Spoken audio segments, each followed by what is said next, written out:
एक खुशखबरी हिंदुस्तान के लिए ये है जो कि हम समीर भाटी जी से जानना चाहेंगे। समीर भाटी जी, पूरे हिंदुस्तान में, पूरी दुनिया में स्कूल के बच्चों को स्कूल लाने का, कोविड से हम लड़ पा रहे हैं, ये एक पॉजिटिव खबर है जो आप भी इंडोर्स करेंगे। जी जी बिल्कुल। देखिए, जिस तरह से हम बात कर रहे हैं कि जो हमारे स्कूल ओपन हो रहे हैं, होने चाहिए, इनफैक्ट उसके लिए हम ये नहीं कह सकते कि खाली एक वैक्सीन की वजह से स्कूल हमारा ओपनिंग करने का प्लान पहले से चल रहा था। हाँ, वैक्सीन आ गई तो उससे क्या होगा कि जो अभिभावक है, पेरेंट्स हैं, उनका कॉन्फिडेंस लेवल एक अलग तरह से बढ़ जाएगा। इसके अलावा हम टारगेट कर रहे हैं कि दिसंबर तक एक हर्ड इम्यूनिटी को अचीव करना या एक ज़्यादा से ज़्यादा संख्या को वैक्सीनेट करना, उसमें अगर हमारा ये वाला 12 से 18 ग्रुप का जो है लोग, बच्चे जो हैं, अगर वो भी शामिल हो जाएंगे तो कहीं ना कहीं हमारा जो वो नंबर ऑफ़ वैक्सीनेटेड पीपल का जो टारगेट है वो बढ़ जाएगा। वो क्यों ज़रूरी है? अगर वो नहीं होगा तो जिस तरह से हम सुन रहे हैं बार बार कि ये जो नई कोई भी वेव आती है वो किसी वेरिएंट ड्रीवन होती है, किसी अलग वेरिएंट की वजह से आती है। जैसा कि हम देख रहे हैं, फर्स्ट वेव में हमने देखा वो एक अलग वेरिएंट की वजह से था, और जो सेकंड वेव था वो एक अलग वेरिएंट जिसके बारे में हम काफ़ी चर्चा कर रहे थे, डेल्टा वेरिएंट, जो बहुत संक्रामक था। तो इस तरह का कोई नया म्यूटेट या नया वेरिएंट ना आ जाए, इसलिए हमारा ये मानना है कि ज़्यादा से ज़्यादा पॉपुलेशन को हम वैक्सीनेट कर दें, क्योंकि इसमें एक बहुत ही महत्वपूर्ण बात है, जब तक सब सेफ़ नहीं है तब तक कोई भी सेफ़ नहीं है। तो इसलिए ये वाला एक सेगमेंट भी अगर हमारा वैक्सीनेशन ड्राइव में शामिल हो जाएगा तो हमारी जो वैक्सीनेशन और भी ज़्यादा स्पीड अप हो जाएगी। जिस तरह से ज़ाइकोव-डी को ये इमरजेंसी अप्रूवल मिला है, जो कि स्पेसिफिकली इसमें 12 से 17 साल 18 साल का ग्रुप भी शामिल है। हालांकि ये अडल्ट्स के लिए वैक्सीन भी है, बट इसके अंदर ये वाले ग्रुप को भी शामिल किया गया है। इसका सबसे अच्छी बात यह है कि इसमें बहुत ज़्यादा वॉलंटियर की जो संख्या वो 28,000 के करीब ली गई है, जो कि एक काफ़ी बड़ा नंबर है। स्पेसिफिकली कंपनी ने, जाइडस कैडिला ने इसके लिए स्पेशल अप्रूवल लिया है CDSO से कि ये जो है 12 से 18 साल के ग्रुप में भी इसको ट्रायल को रन करना चाहता है, और उनको अप्रूवल मिला। और ये अप्रूवल जो है मिलने के बाद उन्होंने अडल्ट ग्रुप के साथ साथ ये वाले ग्रुप को भी टारगेट किया, और इनके अंदर ये जो देखा गया ये काफ़ी सक्सेसफुल डेटा रहा। इसमें सेफ्टी और एफिकेसी दोनों ही देखी गई, स्पेशली इस ग्रुप में, और इसके बाद इसको जिस तरह से कल अप्रूवल मिला है। This is a good information and good news that ये जाइडस कैडिला हिंदुस्तान की कंपनी है, वो यंग एडल्ट के लिए ये वैक्सीन बना रही है। और सबसे बड़ी बात जो आपने कही कि रिस्क हमको मिटिगेट करना है, और रिस्क मिटिगेट करना है as a unit, not an in parts, a piecemeal. तो जब यदि हम 12 से 17 साल के लोगों का भी हम रिस्क मिटिगेट करने की स्थिति में हैं, और यदि हो सकता है, और हमारे साइंटिस्ट उस पर और बायोमेडिक जो भी बायोटेक्नोलॉजी के प्रोफेशनल्स हैं वो लोग लगे हुए हैं, तो ये शायद बहुत इंपॉर्टेंट है। और इसलिए भी इम्पॉर्टेंट है, you will agree with me, कि जो कोविड का जो वेरिएंट है वो धीरे धीरे यंगर एज में ज़्यादा संक्रमण फैलाने की कोशिश कर रहा है। Delta is being now considered as between adult 18 और 40 के बीच में माना जा रहा है। यदि ये हम उससे नीचे वाले 12 से 17 साल के एज को हम यदि केटर कर पाते हैं, विच इज़ ज़ाइकोव-डी, उससे बहुत ज़्यादा फ़ायदा होगा, which I think you will agree with me. जी बिल्कुल। देखिए, इसमें हम अगर देखें पूरा, अगर वर्ल्ड वाइड भी हम बात करते हैं तो सबसे ज़्यादा महत्वपूर्ण बात क्या निकल कर आ रही है सामने, अगर हम US का एग्जांपल भी लें और अगर हम UK का एग्जांपल भी लें, वहाँ पर भी जो ज़्यादा लोग इन्फेक्ट हुए हैं या जिनके अंदर गंभीरता देखी गई है बीमारी की, हालांकि डेल्टा वेरिएंट अभी सबसे ज़्यादा डोमिनेंट वेरिएंट है, जो कि लगभग 150 देशों के अंदर सर्कुलेट हो रहा है। और जब US की हम बात करते हैं या अदर कंट्रीज़ में हम देख रहे हैं, वेस्टर्न कंट्रीज़ में जो ग्राफ बढ़ रहा है, वहाँ पर वो नॉन वैक्सीनेटेड लोगों में कई बार जो चर्चाएं पहले से चल रही थी कि थर्ड वेव किसको ज़्यादा अफेक्ट करेगी, क्या ये बच्चों को अफेक्ट करेगी? नहीं, थर्ड वेव या जो भी वेव अगर आने की संभावना रहती है या और केसेस बढ़ते हैं तो वो नॉन वैक्सीनेटेड लोगों को ज़्यादा अफेक्ट करेगी। और हमारा ये वाला जो ग्रुप है अभी बच्चों का, जो 18 साल से कम उम्र वाले हैं, वो हमारा नॉन वैक्सीनेटेड है। सीरो सर्वे की रिपोर्ट का जिस तरह से हमने देखा कि बच्चों में भी काफ़ी ज़्यादा अधिक इन्फेक्शन पाया गया है जिस तरह से एडल्ट के अंदर, तो बच्चे अभी भी काफ़ी सारे ससेप्टेबल है। तो ये जो हमारा वैक्सीन है ये उन बच्चों के लिए कि वो भी उस ड्राइव के अंदर शामिल हो जाएंगे, तो एटलीस्ट वो जो बीमारी की गंभीरता से है उससे बचेंगे। हालांकि बच्चों में बहुत ज़्यादा सीवियरिटी नहीं देखी गई, पर हाँ ये ज़रूर है कि जो म्यूटेशन आने के नए नए चांसेस हैं वो खतरा काफ़ी ज़्यादा टल जाएगा, क्योंकि हमारी ज़्यादा पॉपुलेशन अगर ये वाला ग्रुप भी उसमें शामिल हो जाएगा और वो भी वैक्सीनेट हो जाएंगे तो कहीं ना कहीं जो ये म्यूटेशन का खतरा है ये काफ़ी हद तक कम हो जाएगा। What you said is also important because जो यंग 12 से 17 साल के बच्चे हैं या 18-20 साल के हैं उनकी इम्यून सिस्टम बहुत इम्प्रूव्ड होती है, उनमें इलनेस ससेप्टिबिलिटी कम होती है, क्योंकि उम्र के साथ साथ आप इन्वायरमेंट से भी प्रभावित होते हैं, आपकी बॉडी की इम्यून सिस्टम भी कम होती है। एक और खुशखबरी ये है कि सर नेज़ल वैक्सीन का भी फर्स्ट ट्रायल हो चुका है एक कंपनी के द्वारा, सेकेंड और थर्ड ट्रायल के लिए वो जा रही हैं, जिससे आप कितना प्रोत्साहित हैं इसकी वजह से? देखिए, जिस तरह से हम अपनी वैक्सीन की जब बात करते हैं, मैं बताना चाहूँगा कि वैक्सीन का हम जो भी हमारी अभी करंट वैक्सीन है उनमें ज़्यादातर हम इस चीज़ को मानते हैं और बताया भी जाता है कि वैक्सीन आपके ट्रांसमिशन को नहीं रोकती, मतलब संक्रमण को नहीं रोकती। पर जो ये नेज़ल वैक्सीन है इसका जो सबसे बड़ा बेनिफिट है,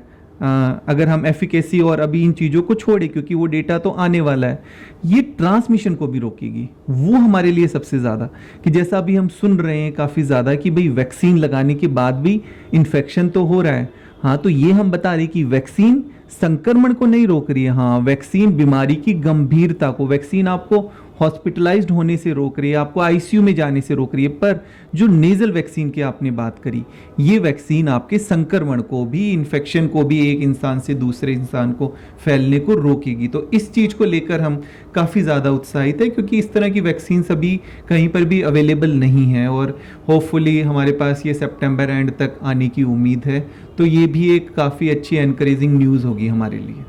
और सर ये भी इम्पॉर्टेंट है कि ये वैक्सीन जो नेज़ल है इसको एडमिनिस्टर करना, क्योंकि आप लोग स्टार पैथ लैब भी एडमिनिस्टर कर रही है वैक्सीन पूरे हिंदुस्तान में, जहाँ जहाँ आप लोगों का सेंटर है, या सरकार के साथ या दिल्ली सरकार के साथ आप लोग मिलकर के vaccine administering to the patient और to the public at large आप लोग कर रहे हैं। तो इससे जो हेल्थ वर्कर है वो भी शायद ज़्यादा ससेप्टेबल नहीं होंगे, क्योंकि ये तो सिर्फ एक नेचुरल ड्रॉप है, वो कोई अपने आप भी एडमिनिस्टर कर पाएगा और इससे और ज़्यादा फास्ट भी होगा, नंबर्स भी फास्ट होंगे वैक्सीनेशन के। जी बिल्कुल, ये आपने एक बहुत ही अच्छी बात कही है कि हमारे पास कई बार लॉजिस्टिक चैलेंजेस आते हैं और हमें ये देखना पड़ता है कि अगर उस तरह के चैलेंजेस कम रहते हैं तो उसके बाद हमारी जो ड्राइव है वो और भी ज़्यादा स्पीड अप हो जाती है। जिस तरह से अभी हमने ज़ाइकोव-डी के बारे में बात किया, इस वैक्सीन की भी एक खासियत ये है कि ये निडल लेस है, ये पेन लेस है, इसमें आपको कोई सुई वगैरह ऐसे चुभेगी नहीं, क्योंकि अभी भी 4 में से 1 लोग किसी को वो एक जो फियर एंग्जाइटी रहता है, जो इंजेक्शन का फियर है, वो कहीं ना कहीं हमारी जो ये ज़ाइकोव-डी है इसके अंदर भी जो है निडल वाला थ्योरी नहीं है। इसके अंदर भी एक अलग फार्माजेट करके एक टेक्निक होती है जिसके ज़रिए ये जो है इंजेक्ट की जाएगी। तो एक ये वाली हो गई और दूसरी आपकी नेज़ल वाली, तो नेज़ल वाली में भी वो निडल का और ये सब चीज़ें की आपको प्रॉब्लम नहीं रही। और ज़ाइकोव-डी और नेज़ल वाली, इन दोनों में एक बेनिफिट ये हो गया कि जो हम बात करते हैं टेम्परेचर फ्रेंडली,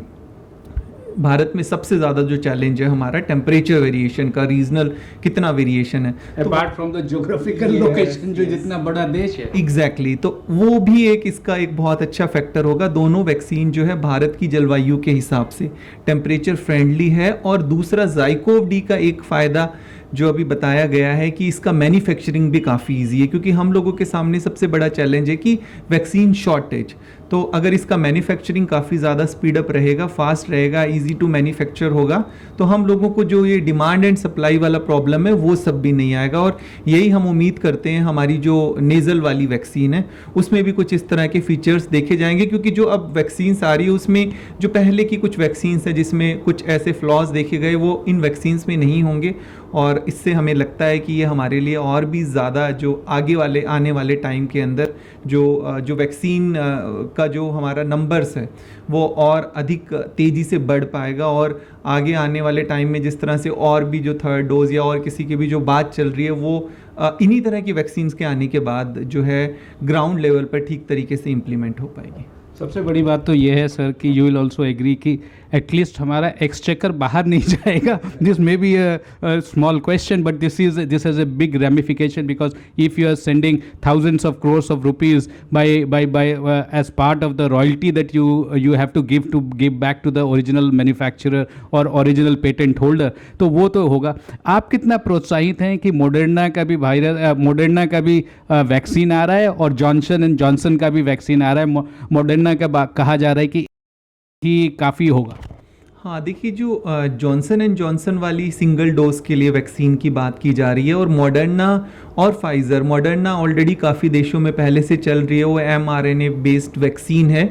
तो अच्छी बात है, हमारे पास अब काफ़ी ज़्यादा वैरायटी ऑफ वैक्सीन होगी. जिस तरह से अब ज़ाइकोव डी वैक्सीन आ गई, तो हमारे पास टोटल 6 वैक्सीन्स अवेलेबल हो गई है, और हर एक प्लेटफॉर्म के डिफरेंट तरह की वैक्सीन्स हमारे पास अब अवेलेबल हो जाएगी. जिस तरह से ऑलरेडी हमारे पास ये कोवैक्सीन और कोविशील्ड वायरल वेक्टर और होल एटीन्यूएटेड वायरस वाली जो वैक्सीन थी, एक mRNA वाली वैक्सीन आ जाएगी, और ज़ाइकोव डी आपकी DNA बेस्ड वैक्सीन हो गई. उसके बाद ऑलरेडी स्पुतनिक यहाँ पर चल ही रही है. तो डेफिनेटली हमारे पास काफ़ी रेंज ऑफ वैक्सीन हो जाएगी, और इससे हमें आगे फर्दर जो हम बात कर रहे हैं कि हमें अगर मिक्सिंग वाली जो हमारे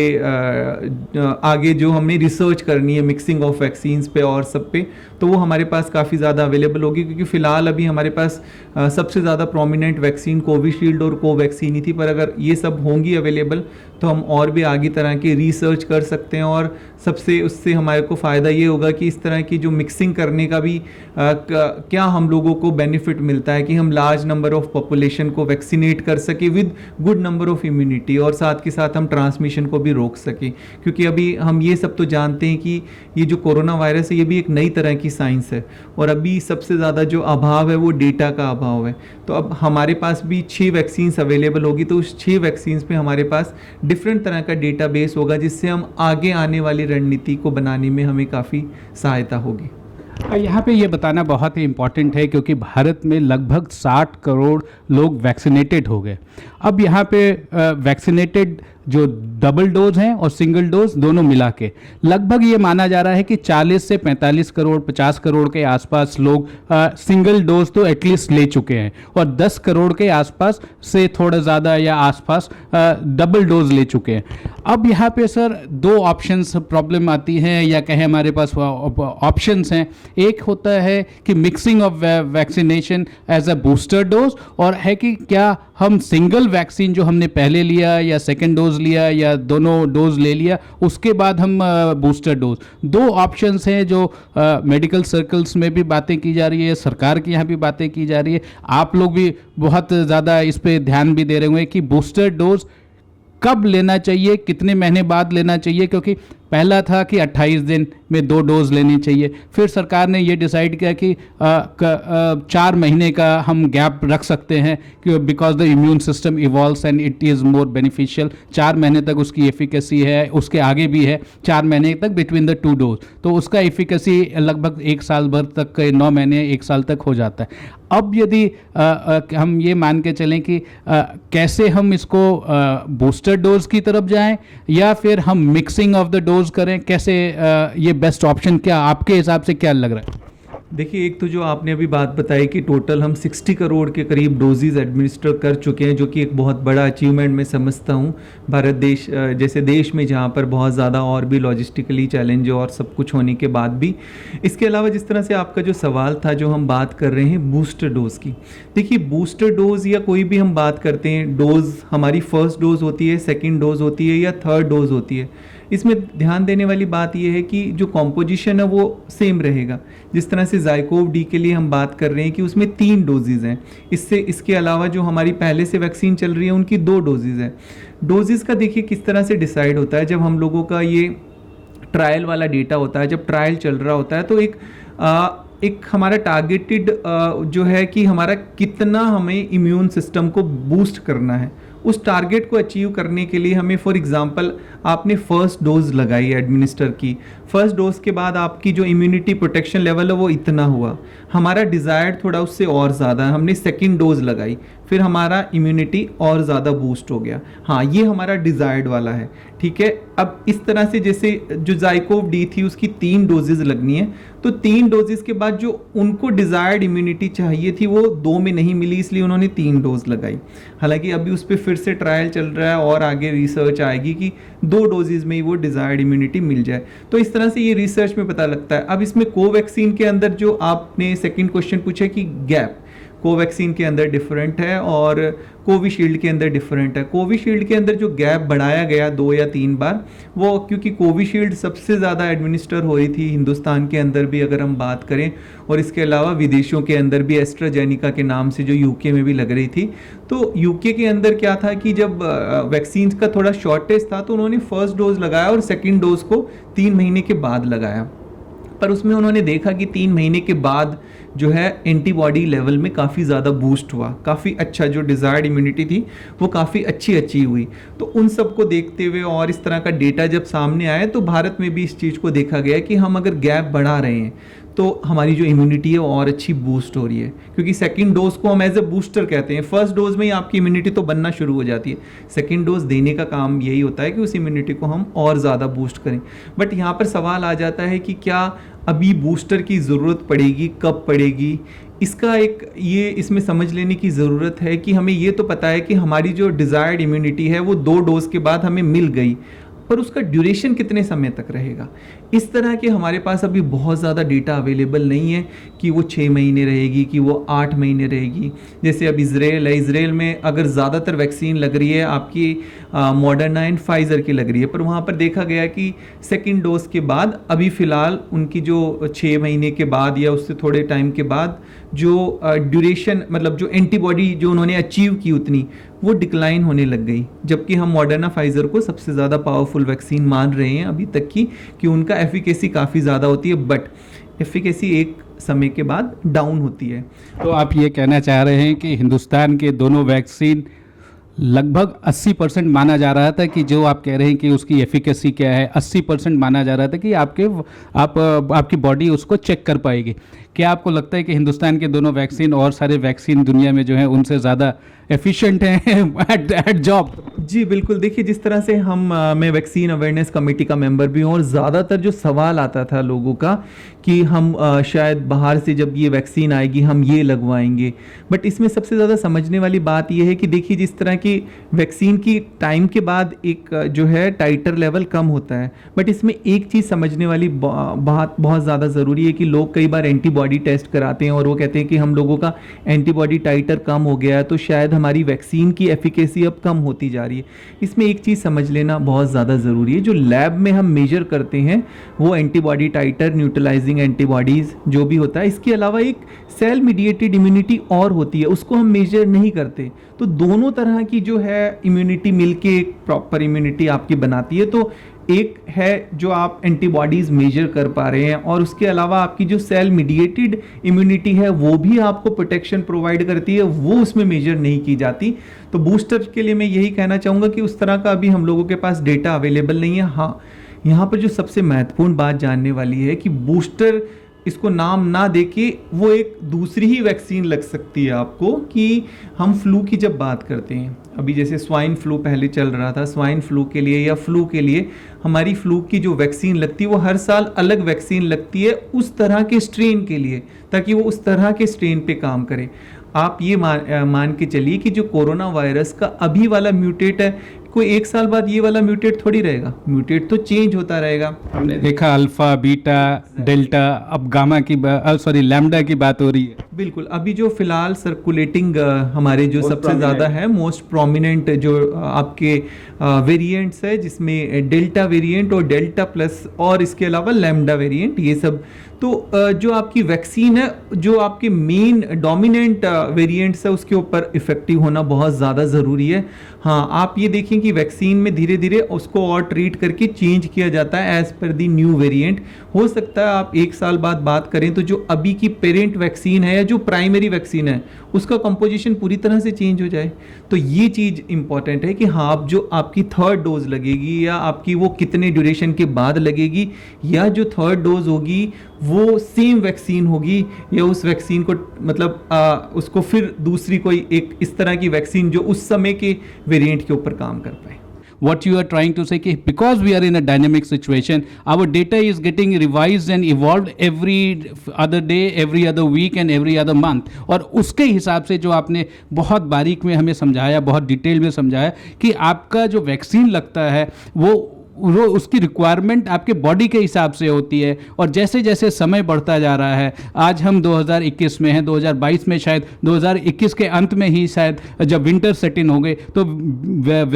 जो कोरोना वायरस है वो दूसरा न्यू म्यूटेंट बन जाएगा, जिसकी बात कर रहे हैं लैम्डा। सर ने जैसे कहा कि डेल्टा प्लस की बात हो रही है, और लैम्डा भी एक नई वेरिएंट की बात हो रही है। तो ये बहुत इंपॉर्टेंट इसलिए भी है सर कि booster dose is more required for the immune system of a body to respond to the virus, और at the same time कि आपकी जब वायरस इम्यून सिस्टम कम होती है तब आपको उसको फर्दर बूस्ट करना है, चाहे उसको अलग नाम दें या इसी का एक नया प्रारूप दें, तो वो शायद ज़्यादा लाजमी होगा। हाँ देखिए, और इसके अलावा इसमें और भी कुछ फैक्टर्स हो सकते हैं। जिस तरह से हमारे पास डेटा है कि हमारा शायद जो कोमॉर्बिड वाला ग्रुप है, जो हमारे एल्डरली लोग हैं, हो सकता है उनको पहले हमें बूस्टर या इस तरह की डोज देने की ज़रूरत पड़े। पर फिलहाल जो मेरा मानना है कि इस समय हमारा जो सबसे बड़ा प्राइम ऑब्जेक्टिव है, जो हमारे ससेप्टेबल लोग बच गए हैं और जिनको फर्स्ट डोज भी नहीं लगी है, वो हमारे लिए या किसी भी और अन्य देश के लिए ज़रूरी होगा कि उन लोगों को वैक्सीनेट करें जिनको अभी एटलीस्ट फर्स्ट डोज, क्योंकि जो फर्स्ट डोज है एटलीस्ट आपको कुछ अमाउंट ऑफ इम्यूनिटी तो प्रोवाइड करेगी, कुछ प्रोटेक्शन लेवल तो प्रोवाइड करेगा, क्योंकि इसमें काफ़ी सारे और भी इस तरह के फैक्टर हैं। हमने जो देखा है ग्राउंड लेवल पे कि जिनको नेचुरल इन्फेक्शन हुआ और जिनको फर्स्ट डोज लग गई, तो मानिए वो जो फर्स्ट डोज थी वो एज ए बूस्टर ही काम कर रही थी, और उन लोगों में एंटीबॉडी का जो लेवल था इम्यूनिटी का वो उन लोगों से अधिक मिला जिनकी 2 डोज थी और जिनको नेचुरल इन्फेक्शन नहीं था। तो ऐसी बहुत सारी चीज़ें हैं सामने जो और आगे आएंगी और जिनके ऊपर हम अपनी आगे की प्लानिंग को मैनेज करेंगे। मैं जैसा समझ पा रहा हूँ आपकी कंसर्न अभी उन 40 करोड़ या 30 करोड़ लोगों में है। 60 करोड़ हमने मान लिया कि लोगों को डोज मिल गया, उसमें से कुछ डबल डोज वाले भी हैं। 60 करोड़ टोटल वैक्सीनेटेड हैं, कुछ डबल हैं, कुछ मोस्टली सिंगल हैं। तो जो रह गई है 30 से 40 करोड़ के लोग, और प्लस ये जो पहले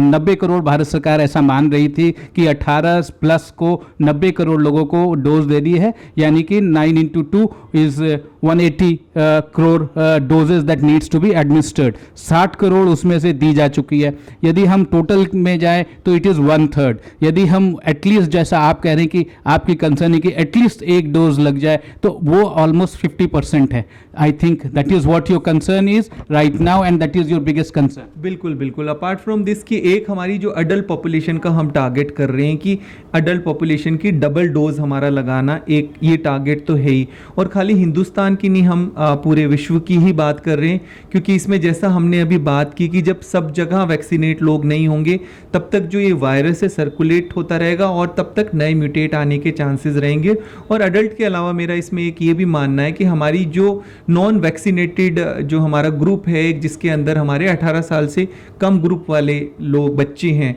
उनके लिए भी वैक्सीनेशन उतना ही ज़रूरी है। क्योंकि ये तो चलिए देखा गया है कि जो बच्चों के अंदर है सीवियरिटी और बीमारी की गंभीरता को नहीं देखा गया, पर बच्चे सुपर स्प्रेडर फिर भी बन सकते हैं और बच्चे जो है वायरस को स्प्रेड ज़रूर कर सकते हैं। तो इसलिए अडल्ट के साथ साथ हमारा ये उद्देश्य है कि आगे जिस तरह से 18 साल के कम उम्र वालों के 12 से 18 साल तक के लिए वैक्सीन आ गई, और जिस तरह से हमारा भारत बायोटेक वाली का भी वैक्सीन आने वाली है सितंबर तक, जो कि 2 से 18 साल तक के लिए होगी, वो भी वैक्सीन आ जाएगी। तो इस तरह से हम किसी भी एक ग्रुप को छोड़ नहीं सकते कि ये नॉन वैक्सीनेटेड ग्रुप है, क्योंकि किसी भी ग्रुप को छोड़ने के बाद ये होता है कि वहाँ पर भी किसी भी तरह का जो वायरस है अगर वो सर्कुलेट होता रहा वातावरण में, तो जो है नई तरह की म्यूटेट, जिस तरह से बार बार मैं कह रहा हूँ, वो आने के हमेशा चांसेस बने रहते हैं। तो हमारा कंसर्न ग्लोबल वैक्सीनेशन है, क्योंकि जब ग्लोबल ओपनिंग होगी तो कोई भी तरह का म्यूटेट, जैसा अभी आपने लैम्डा वेरिएंट के बारे में भी बात करी कि अभी वो बहुत ज़्यादा सर्कुलेट नहीं हो रहा,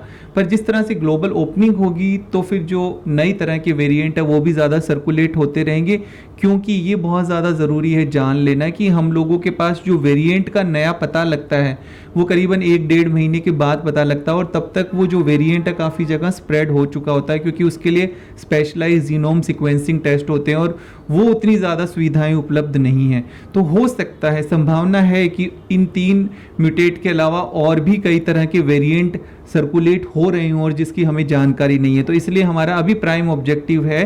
कि हम बूस्टर की जगह जो है ग्लोबल वैक्सीनेशन के लिए, और जो हमारा ग्रुप नॉट वैक्सीनेटेड है देश में, उसके लिए बात करें, एटलीस्ट उनको फर्स्ट डोज लगे। समीर भाटी जी, बहुत इम्पोर्टेंट बात ये बता रहे हैं कि जो 12 से 17 साल के लोग हैं उनका वैक्सीनेशन होना चाहिए, और जितना जल्दी हो सके सरकार इस पे काम करे, और सरकार काम भी कर रही है, वैक्सीन भी आ रही है। अगले 3-4 हफ्ते में वो वैक्सीन भी शायद मार्केट में भी आ जाए और उसकी ट्रायल भी हो रही है। बहुत सारे आयाम पे काम हो रही है। समीर भाटी जी का कहना ये भी इम्पॉर्टेंट है कि यदि कोई एक बंदा, यदि कोई कुछ कम लोग, कुछ भी ही लोग यदि वैक्सीन नहीं लेते हैं और उनको संक्रमण हो जाता है, तो हो सकता है कि वो कोई डिफरेंट वेरिएंट हो और स्ट्रॉन्गर वायरस हो, जिससे फिर हमें एक बार फिर से लड़ने की तैयारी करनी पड़ेगी। यहाँ पे ये कहना समीर जी बहुत इंपॉर्टेंट है, आपने एक ग्लोबल पर्सपेक्टिव दिया। What is happening in United kingdom, that is a developed country? What is happening in Florida, Texas region, that is a developed country? अब virus has been found in Australia and New Zealand. आप कितना चिंतित हैं? देखिए, इस तरह से जैसे हमने बात की कि जो वेरिएंट है वो अपना स्वरूप अपना चेंज करता रहता है, म्यूटेट होता रहता है। जिस तरह से अभी आप जो यूके की बात कर रहे हैं और अदर कंट्रीज़ की भी बात कर रहे हैं, और इवन ऑस्ट्रेलिया ने तो बहुत स्ट्रिक्टली चीज़ों को ग्राउंड लेवल पर इम्प्लीमेंट किया। तो ये चीज़ बहुत ज़्यादा समझ लेनी ज़रूरी है कि किस तरह का नया वायरस, जो कि हम डेल्टा की बात कर रहे हैं, बहुत ज़्यादा ट्रांसमिसेबल है, बहुत ज़्यादा संक्रामक है, जिसकी वजह से हम लोगों ने जो एक हर्ड इम्यूनिटी का टारगेट भी रखा था कि 60% या 70% अगर पॉपुलेशन को हम जो है वैक्सीनेट कर लेंगे तो हमारा एक हर्ड इम्यूनिटी अचीव हो जाएगा। बट डेल्टा के बाद वो 90% तक पहुंच गया, क्योंकि वो जो उसका आर फैक्टर है डेल्टा का वो बहुत अधिक है कि एक इंसान काफ़ी लोगों को इन्फेक्ट कर सकता है। इसी तरह से जो अभी कंट्रीज़ ऑस्ट्रेलिया की बात करें और यूके भी, वहाँ पर डेल्टा वेरिएंट काफ़ी ज़्यादा डोमिनेंट है, और ये एक डेफिनेटली जैसे WHO ने भी कोट किया है कि डेल्टा फ़िलहाल हमारा चिंता का विषय है। और इसीलिए इस संक्रमण को हमें रोकने के लिए, क्योंकि जो नॉन वैक्सीनेटेड, जो वैक्सीनेटेड लोग हैं, डेल्टा वेरिएंट उनको उस तरह से गंभीर नहीं कर रहा, क्योंकि जैसा मैंने बताया कि वैक्सीन ये गारंटी नहीं ले रहा कि आपको इन्फेक्शन होने की संभावना रहती है, पर वो आपको बीमारी की गंभीरता से बचाता है। पर जो लोग नहीं वैक्सीनेटेड है अभी किसी भी कारण से, जिनको वैक्सीन नहीं लगा है, उनके लिए एक ये खतरे का विषय है। और डेफिनेटली जैसे WHO भी बार बार चेता रहा है कि अपनी वैक्सीनेशन ड्राइव को हम जल्दी से जल्दी स्पीड अप करें, ताकि जो अभी सबसे ज़्यादा डोमिनेंट वेरिएंट है उसके ट्रांसमिशन को, उस चेन को हम ब्रेक कर पाएँ। समीर जी, आप लोग स्टार पैथ लैब इमेजिंग आप लोग एक सेंटर चलाते हैं और पूरे हिंदुस्तान में आप हैं स्प्रेड, आपकी ऑर्गेनाइजेशन। आपके पर्सनली आपके यहाँ ऐसा कोई केस आया है जो कि डबल डोज लेने के बाद भी उनको कोरोना वायरस हो गया, या इस बारे में आपकी क्या राय है? क्या एक फियर फैक्टर तो ज़रूर है हमारे समाज में। देखिए, इसमें बताना चाहूँगा कि हमारे जिस तरह से हेल्थ केयर वर्कर्स हैं, हेल्थ केयर वर्कर्स को पहले वैक्सीन लग चुकी थी, जब सेकेंड वेव भी नहीं आई थी, काफ़ी सारे हमारे जो है इस तरह से मेंबर्स को वैक्सीन लग गई थी। तो हमने देखा कि सेकेंड वेव के अंदर वो काफ़ी ज़्यादा उनको बचाव रहा। तो इससे एक बात तो साबित होती है कि जो फिलहाल अभी हमारा डोमिनेंट डेल्टा वेरिएंट है, वो कहीं ना कहीं हमें हमारी जो ये वाली वैक्सीन, जो ये वाला वेरिएंट है, इससे भी हमें प्रोटेक्शन दे रहा है। और ज़्यादातर हमने health care workers, doctors, paramedic staff, nurses, सबके अंदर देखा कि बीमारी की गंभीरता नहीं देखी, क्योंकि जैसा मैंने आपको बताया कि ब्रेक थ्रू इन्फेक्शन जैसे ये वाले केसेस अभी फ़िलहाल केरला के अंदर भी देखे जा रहे हैं, क्योंकि केरला में काफ़ी ज़्यादा लोग वैक्सीनेट हो चुके हैं, पर फिर भी उनके अंदर ब्रेक थ्रू इन्फेक्शन या री इन्फेक्शन, मतलब ब्रेक थ्रू इन्फेक्शन आप दोनों डोजेज आपको लग गई या फिर भी आपको इन्फेक्शन तो हो ही सकता है। ये रिलैप्स रेट और कुछ कुछ वेस्टर्न कंट्रीज़ में भी हमने ये खबर में आ रही है, वर्ल्ड हेल्थ ऑर्गेनाइजेशन भी इस पे चिंतित है कि आपके पास दोनों वैक्सीन लग गई या जो भी आपकी रिक्वायर्ड वैक्सीन है आपके कंट्री में लग गई, फिर उसके बाद भी आपको कोरोना वायरस आपको इन्फेक्ट कर रहा है। जी, जिस तरह से मैंने आपको बताया कि ये इन्फेक्शन को तो नहीं रोकती है वैक्सीन। डेफिनेटली हमारा वैक्सीन का जो प्राइम ऑब्जेक्टिव होता है वो बीमारी की गंभीरता को बचाना होता है, वो आपको हॉस्पिटल में जाने से रोकने को का ऑब्जेक्टिव होता है, वो आपको आपकी डेथ रेट को कम करता है, वो आपको सीवियर होने से रोकता है। ये हमारा मेन प्राइम ऑब्जेक्टिव है। जिस तरह से हम बात कर रहे हैं अदर कंट्रीज़ की भी या अपने देश के अंदर भी हम बात करें केरल की भी, कि वहाँ पर डबल डोज लेने के बाद भी दोबारा से केसेस देखे गए हैं। हाँ, इसमें ये बात महत्वपूर्ण हो जाती है कि लेने के बाद भी दोनों डोजेस के बाद अगर आपको इन्फेक्शन हुआ तो उसकी गंभीरता हुई या नहीं।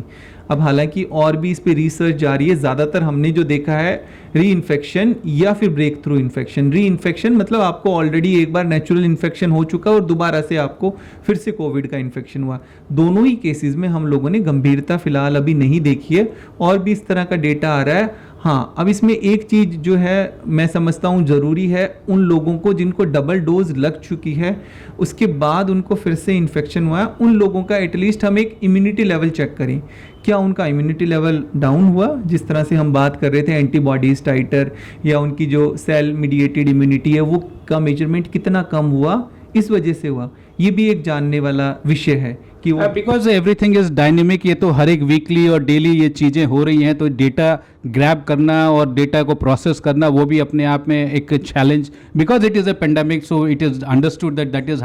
how good the whole world has coped with the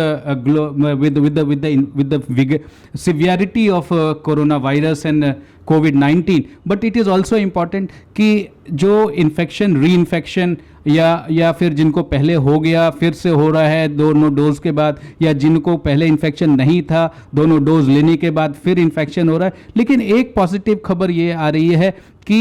दोनों डोज लेने के बाद या कोरोना के वैक्सीन लेने के बाद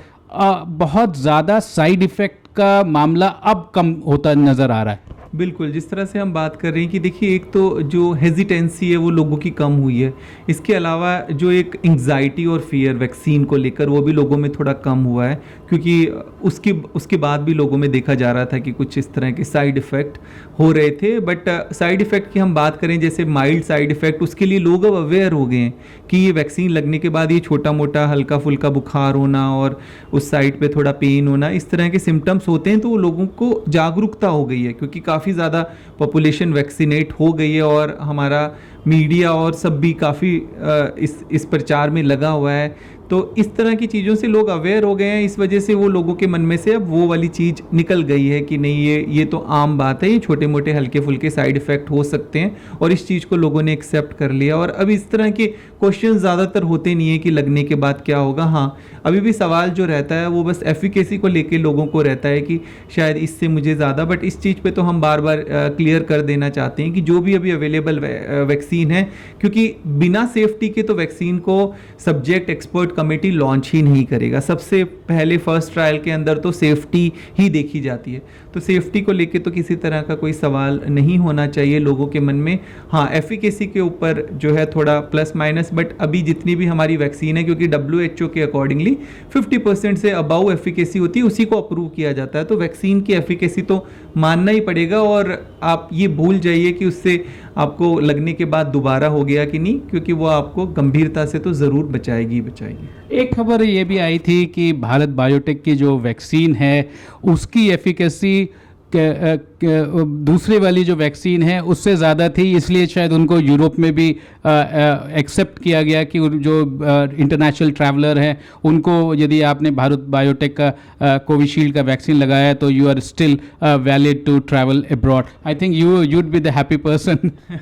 सो इसमें क्या है कि कुछ हमारे एडमिनिस्ट्रेटिव इस तरह के चैलेंजेस रहते हैं, बट एफिकेसी का जैसे मैंने आपको बताया कि एफिकेसी का एक लेवल है, अगर उससे कम होगा तो आपको जो हमारा DCGI है भारत में, जिस तरह से हम बात करें, तो वो आपको उसमें अप्रूवल मिलेगा नहीं। तो एफिकेशियस तो हमारी वैक्सीन जो भी अवेलेबल है, जो लग रही है, वो जो है। उसके अलावा जो आपने बात करी इंटरनेशनल ट्रैवल के लिए या और किसी चीज़ के लिए उनको अप्रूवल, उसके लिए कुछ और कारण हो सकते हैं एडमिनिस्ट्रेटिव, बट फिलहाल एफिकेसी के पॉइंट ऑफ व्यू से दोनों वैक्सीन एफिकेसी भी इनमें अच्छी है, और दूसरा हमारे जो अभी करंट वेरिएंट्स चल रहे हैं उन वेरिएंट के ऊपर भी ये काफ़ी कारगर है। बट हम दो वैक्सीन्स को कंपेयर नहीं कर सकते, क्योंकि कोविशील्ड की बात करें तो सबसे ज़्यादा एडमिनिस्टर कोविशील्ड हुई है, कोवैक्सीन कंपैरेटिवली कम एडमिनिस्टर हुई है। तो इस तरह से हम वैक्सीन को कंपेयर तो नहीं कर सकते, और बस हम ये बता सकते हैं कि दोनों ही वैक्सीन सेफ है और दोनों ही वैक्सीन की एफिकेसी अच्छी है। एक और वहम है, या ये कहें मिथ है, या ये कहें कंसर्न है जिसका आंसर मैं आपसे चाहूँगा, वो है कि प्रेग्नेंट वुमेन और लैक्टेटिंग वुमेन जो लोग हैं, इनकी मात्रा जितनी भी हो भारत में, दे शुड बी वैक्सीनेटेड। अब तो सरकार भी इसको बहुत ज़्यादा प्रोत्साहित भी कर रही है और प्रचार भी कर रही है। और तीसरा, जो जेंडर पैरिटी है, men have been administered more vaccine than the women, सरकार उस पर भी काम कर रही है। ये कितना सहायक होगा, इसके बारे में थोड़ा जो मिथ है वो आप थोड़ा डीमिस्टिफाई कर दें। बिल्कुल बिल्कुल, देखिए जिस तरह से हम बात कर रहे थे प्रेग्नेंट वुमेन के लिए, बाहर की कंट्रीज़ के अंदर ऑलरेडी पहले से वो डोजेज एडमिनिस्टर होना शुरू हो गई थी, क्योंकि उन लोगों के पास उस पर ऑलरेडी डेटा अवेलेबल था। इंडिया के अंदर भी अब ये अप्रूव हो चुका है और ये एडमिनिस्टर होना शुरू हो गया है। हाँ, थोड़ा इसके ऊपर लोगों को कुछ हेजिटेंसी रहती है, जिसके ऊपर ऑलरेडी उनके जो गायनिक होते हैं ये सब उनको एक्सप्लेन कर रहे हैं कि ये आपके लिए लगाना बिल्कुल सेफ़ है। अब इस तरह का डेटा भी अवेलेबल है और लगवाना शुरू कर भी दिया है। सेम अभी लैक्टेटिंग वुमेन के लिए भी डेटा आ गया है, क्योंकि जिस तरह से डेटा आता रहता है उस तरह से गवर्नमेंट अपनी गाइडलाइंस में अमेंडमेंट करते रहती है। पर अभी पाया गया है जिस तरह से वर्ल्ड वाइड जो भी डेटा आ रहा है ये सेफ़ है दोनों ही ग्रुप के लिए। और रही बात जिस तरह से आपने बात की जो जेंडर वाली की, हाँ ठीक है, वो उसमें थोड़ा डिफरेंस है अभी, क्योंकि आपने देखा भी होगा, अगर हम हमारे जिस तरह के सीरो सर्वे भी आते थे उन सीरो सर्वे में ज़्यादातर था कि स्पेसिफिकली हमने देखा कि मैन के अंदर जो है वो सीरो पॉजिटिविटी थोड़ी ज़्यादा दिखी और वुमेन के अंदर, क्योंकि उन लोगों को बहुत ज़्यादा, हालांकि अब वो वाला डिफरेंस नहीं रहा, पर फिर भी ऐसा माना जाता है कि उनको ट्रैवलिंग के लिए, बिजनेस पर्पसेस के लिए ज़्यादा बाहर जाना पड़ता है। ये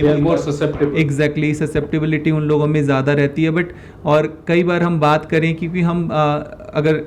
भारत की बात करते हैं तो हम खाली मेट्रोपॉलिटन सिटीज़ की बात नहीं कर रहे। भारत के अंदर हमारे जो दूसरे रूरल एरियाज़ हैं, इसके अलावा और हमारे आदिवासी क्षेत्र हैं, सेमी अर्बन एरियाज़ है, बहुत सारे ऐसे एरियाज़ हैं जिनके अंदर देखा गया था कि स्पेसिफिकली विमेन के अंदर थोड़ा वैक्सीन को लेकर हेजिटेंसी देखा गया था। और पहले था कि चलो ये लगा लेते हैं फिर हम, तो इस तरह की कई चीज़ें थी जो हम ड्राइव में बेसिकली देखा करते थे कि उनको बाहर नहीं जाना पड़ रहा, जो हमारे रूरल एरियाज़ हैं, तो उनको लगता था कि हमें वैक्सीन लगाने की ज़रूरत नहीं है। पर ऐसा नहीं है। इसमें सबसे इम्पॉर्टेंट महत्वपूर्ण बात जानने वाली ज़रूरी है कि अगर बच्चे या विमेन नॉन वैक्सीनेटेड रहते हैं तो वो उसको जो हमारा ट्रांसमिशन है उसको स्प्रेड कर सकते हैं। और जो हमारा ओवरऑल एक टारगेट है कि हमारी इतनी पॉपुलेशन वैक्सीनेटेड होनी चाहिए, तो उसका पार्ट हमारे ये ग्रुप भी है। तो ये थोड़ा बहुत इसमें डिफरेंस होगा, बट अब धीरे धीरे ये चीज़ें बेटर होती जा रही है। कुछ टाइम पहले ये देखा जा रहा था, बट मैं समझता हूँ कि इसके लिए सबसे ज़्यादा ज़रूरी हमारा जो सेमी अर्बन एरियाज़ और जो रूरल एरियाज़ हैं वहाँ पर हमें इस चीज़ को थोड़ा और बूस्ट करने की ज़रूरत है, जिसमें हमारे और भी जो ग्राउंड लेवल पर आशा वर्कर्स और ये सब लोग इसी चीज़ पे काम कर रहे हैं कि वो घर घर जाकर एटलीस्ट उनको बता सके और वैक्सीनेट कर सके। भारत में लगभग 6 लाख से ज़्यादा गांव हैं, और वहां तक पहुंचना, हर एक गांव तक पहुंचना, जैसा समीर जी बता रहे हैं कि वहां पहुंचना बहुत लाजमी है, बहुत ज़रूरी है, इसलिए क्योंकि everybody needs to be vaccinated. If somebody is left behind, which means that person is susceptible not only to himself और herself with the corona virus, but he is also responsible, may be held responsible for passing it on. ये शायद बहुत important है कि challenge भी है कि 6 लाख से ज़्यादा जो हिंदुस्तान के गांव हैं, हर एक गांव में पहुंचना, ये एक मुहिम है, ये एक माध्यम है। जहां तक भारत के हर एक गांव तक हम पहुंचेंगे तो हम उतना जल्दी कोरोना को मात दे पाएंगे। जी बिल्कुल, जिस तरह से सेकेंड वेव में हमने देख लिया था कि जो ये वायरस से किसी को डिफ्रेंशिएट नहीं करेगा कि ये गांव का क्षेत्र है, ये शहर का क्षेत्र है, यहाँ पर कम। सेकेंड वेव के अंदर हमने देखा कि ये स्पेसिफिकली इसने टायर 2 टायर 3 सिटीज़ को भी काफ़ी ज़्यादा अफेक्ट किया, गाँव तक भी ये पहुँचा। तो इसलिए बहुत ज़्यादा ज़रूरी है। और जैसा बार बार मैं इस चीज़ पे एम्फोसिस कर रहा हूँ कि कोई एक क्षेत्र या कोई पर्टिकुलरली एक एरिया भी ऐसा बच जाता है जो वैक्सीनेटेड नहीं है, तो ये वायरस का एपिसेंटर बन सकता है। क्योंकि देश में पहले हम देख चुके हैं कि कहीं एक जगह से ही शुरुआत होता है और वो ट्रांसमिशन बढ़ जाता है। इसलिए हम किसी भी ग्रुप को, किसी भी क्षेत्र को, किसी भी एरिया को, किसी भी गांव के या किसी भी कस्बे को छोड़ नहीं सकते। सब जगह सभी को वैक्सीनेशन लेना बहुत अनिवार्य है। एक आखिरी में एक इम्पॉर्टेंट सवाल ये कि क्या कोरोना वायरस का नया वेरिएंट जो आता जा रहा है उससे भी लड़ना उतना ही इम्पॉर्टेंट है? और इसके साथ ही साथ वो भी सवाल ये कि जो हमने जहाँ से बिगिन किया था कि हमारे टेस्टिंग और जो हमारा स्पेस, मुंह को ढकना, जो भी हमारे हेल्थ हाइजीन है, वो भी आज उतना ही आप रेलिवेंट समझते हैं? दो सवाल। पहला ये कि नया जो वेरिएंट आ रहा है उससे हम कितना लड़ पाने में सक्षम होंगे, हमारी मेडिकल टीम कितनी होगी, भारत की मेडिकल प्रोसेसेस कितनी होंगी, और दूसरा जो हमने बिगिन किया था कि आप टेस्ट कराइए, आज हम मान रहे हैं कि लाखों में टेस्ट हो रही है पूरे हिंदुस्तान में, उसके भी स्टेट्स रिकॉर्ड्स बना रही हैं, विच इज़ गुड। क्या वो प्रोसेस आज भी ऑन रहे, टेस्टिंग ट्रैकिंग जो पहले था? देखिए, इसमें एक चीज़ सबसे ज़्यादा जान लेने वाली ज़रूरी है कि वैक्सीनेशन, ये जो हमारा एक फ़ाइट चल रही है कोरोना वायरस के अगेंस्ट, उसका एक पार्ट है। बाकी जो हमारी बाकी चीज़ें हैं वो उसी तरह से चलेगी जो हम बात कर रहे थे, testing, tracking, isolation, containment zone बनाना, जीनोम सीक्वेंसिंग करके नए वेरिएंट का पता लगाना, ये सब उसी ड्राइव का एक पार्ट है। वैक्सीनेशन उसका एक भाग है। खाली वैक्सीनेशन से ही हम इस जंग को नहीं जीत सकते। इसके अलावा हम जो शुरू से बात कर रहे हैं, हमारे जो कोविड अप्रोप्रिएट बिहेवियर्स है, वो हम लोगों को पालन करने ही करने हैं, रोकने के लिए जो ब्रेक थ्रू इन्फेक्शन है, ये ट्रांसमिशन को रोकने के लिए। और हम भारत जैसे देश में ऐसा नहीं कर सकते, क्योंकि भारत में देखा होगा कि आपने राज्यों में और क्षेत्रों में अलग अलग हिसाब से वेव की, पहले नॉर्थ ईस्ट और केरला ये सब सेकंड वेव में उतने ज़्यादा अफेक्टेड नहीं थे, बट हमने देखा कि वहाँ पे सेकंड वेव लेट आई और अब वहाँ पे थोड़ा सा ट्रांसमिशन ज़्यादा देखने को मिल रहा है। तो ये बहुत ज़रूरी हो जाता है कि कहाँ पर इस तरह से ट्रांसमिशन फैल रहा है, वहाँ पे हम कंटेंट करके वायरस के ट्रांसमिशन को आगे रोकें। बट बाकी जो पॉलिसीज़ है, रैंडम टेस्टिंग, ट्रैकिंग, ये चीज़ें उसी तरह से चलती रहेगी जो फर्स्ट वेव में जो आज से हमने 1.5 साल पहले शुरू की थी, वो सब चीज़ें चलती रहेंगी। उसके साथ ये जो एक वैक्सीनेशन है, ये एक नया ऐड हुआ है हथियार इसके अंदर। सर, पिछले 5 क्वार्टर में हमने कई बार आपसे मुलाकात की, आपके एडवाइस लिए। आज आप, now that we are almost 1.5 साल के आसपास का समय हो गया, आप कितना सेटिस्फाइड हैं? Where we began, where we were and where we are now. In your organization also, how the team has taken the responsibility and the challenge. आप उनको प्रोत्साहित भी कर रहे हैं, कोरोना वॉरियर के रूप में भी प्रोत्साहित कर रहे हैं। They are the champions, let me tell you. जी जी बिल्कुल। देखिए, हम बार बार इस बारे में बात कर रहे हैं कि कोरोना वायरस अपने आप में एक साइंस है, एक इवॉल्विंग साइंस है, और नई नई चीज़ें सामने आ रही है जो हमने पिछले 18 महीने के अंदर देखा कि कितना इसके अंदर चीज़ें इसमें चेंज आ रहा है बहुत ज़्यादा। तो उस चेंज के साथ हमें ये देखना ज़रूरी है कि जो हमारी बेसिक शुरुआत से चलता हुआ आ रहा है उसको हमें साथ के साथ ग्राउंड लेवल पे इम्प्लीमेंट करते रहना बहुत ज़्यादा ज़रूरी है। और इसके अलावा जिस तरह से हमारी अब नई वैक्सीन्स भी आ रही है, उन वैक्सीन्स के ऊपर भी हम जितना हो सके हमारी जो वैक्सीनेशन कमेटीज़ हैं, जो टीम्स है, उस ड्राइव को और ज़्यादा स्पीड अप कर सके। और हमारे हेल्थ केयर वर्कर्स ने तो डेफिनेटली शुरुआती दिनों में, और भी हमारे फ्रंट लाइन वॉरियर्स हैं, जिस तरह से आप लोग भी, मीडिया कर्मी भी है, वो भी शुरुआती दिनों से ही ग्राउंड लेवल पे हैं, और उन्होंने देखा किस तरह से जो है देश ने इस चीज़ को, इस फाइट को, इतनी ज़्यादा जनसंख्या होते हुए भी किस तरह से चीज़ों को बाहर इससे हम निकल पाएँ। पर हमारा यही इसमें मानना ये है कि आगे आने वाली किसी भी तरह की परिस्थिति के लिए इम्पॉर्टेंट सबसे ज़्यादा यहाँ पर हो जाता है कि हम जितना प्रिवेंशन के ऊपर काम करें, जितना हम रोक सकें इसको, जितना हम कम कर सकें, जितना हम अपने हेल्थ केयर इंफ्रास्ट्रक्चर पे लोड जितना कम कर सकें, वो हमारे लिए प्राइम ऑब्जेक्टिव रहेगा। क्योंकि हम किसी भी तरह से ये नहीं चाहते कि नेचुरली तरीके से हर्ड इम्यूनिटी अचीव हो। कि अभी आपने देखा होगा कि 40 करोड़ के करीब जो लोग हमारे ससेप्टेबल हैं, हम चाहते हैं कि वो वैक्सीनेट हों, वो नेचुरल तरीके से एक इम्यूनिटी आना, उसमें बहुत तरह की जो है हेल्थ केयर पे भी लोड पड़ता है और सब चीज़ों पे भी। और इसमें एक चीज़ और भी जो समझने वाली बात है, हमने देखा कि अभी तक भी पोस्ट कोविड लोगों के सिम्टम्स ठीक नहीं हुए हैं। अभी कोविड के जो लॉन्ग कोविड सिक्वेली है कि किस किस तरह की, वो भी चीज़ें अभी हमें काफ़ी ज़्यादा सामने देखने को आ रही हैं। और इसके अलावा हमारा जो ऑलरेडी लोग जिनको कैंसर या इस तरह की चीज़ें, या जिनको ऑल हार्ट डिजीज़ इस तरह की थी, उन लोगों का और सर्जरीज़ हमारी, ये सब चीज़ें अफेक्ट हुई है। तो इसलिए हमारे लिए ज़रूरी है कि कहीं ना कहीं हम इस कोविड को जितना हो सके कंटेंट और प्रिवेंट कर पाएँ, ताकि हमारी जो एग्जिस्टिंग हेल्थ केयर पे पहले से जो लोड था, जिन डिजीज़ की मैंने बात की, उनको हम टाइमली ट्रीट कर पाएँ, उनको ठीक तरीके से ट्रीटमेंट दे पाएँ। क्योंकि अगर जब केसेस एकदम से बढ़ते हैं तो हमारा जो एग्जिस्टिंग डिजीज़ वाला जो पेशेंट्स है वो भी अफेक्ट हो जाता है, हमारी वैक्सीनेशन ड्राइव भी अफेक्ट हो जाती है। फ़िलहाल ये राइट टाइम है जिस टाइम जो हमारा ट्रांसमिशन रेट है, जो हमारा इन्फेक्शन रेट है, वो बिल्कुल कम है। और इस समय हम जितना हो सके ज़्यादा से ज़्यादा लोगों को वैक्सीनेट कर पाएँ।